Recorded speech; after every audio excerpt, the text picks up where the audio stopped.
నమస్తే అన్న. నేను ఈ విధంగా అన్నాదపురంలో టీచర్ అన్నాను. మహేష్ నా పేరు. మహేష్ గారు చెప్పండి, ఎలా ఉన్నారు, బాగున్నారా? ఇట్లాగే ఒక ఆప్యాయంగా ఒక పలకరింపు, అన్న అని పిలుస్తారు. మళ్ళా ఆయన పెద్ద అయినా చిన్న అయినా అన్న అని పిలుస్తారు. అటువంటిది ఆయన వెంటనే రెస్పాండ్ అయ్యి ఏం చెప్పండి అన్నాడు. అన్న ఏం లేదన్నా, ఒక చిన్న సమస్య ఉంది ఇక్కడ, దాన్ని మీరు పరిష్కరించాలన్న. అంటే చెప్పండి అన్నాడు. ఒకసారి మన రామలింగపురం అండర్ బ్రిడ్జ్ చూడండి, ఎంత ఘోరమైన స్థితిలో ఉంది. రోడ్డు అంతా బదలుగా పగిలిపోయింది. అక్కడక్కడ పెద్ద పెద్ద గుంటలు, వాన వస్తే అసలు ఇబ్బందికరం.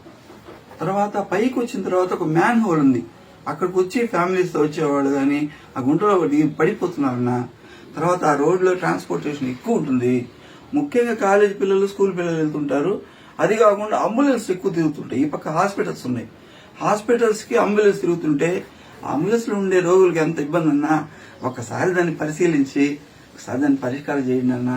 చాలా సంతోషం అవుతుందన్న, ఉపయోగకరం అన్న. ఇది మీరు ఎన్నెన్నో చేస్తున్నారు, ఇది ఒకరోజు చూడండి అన్న.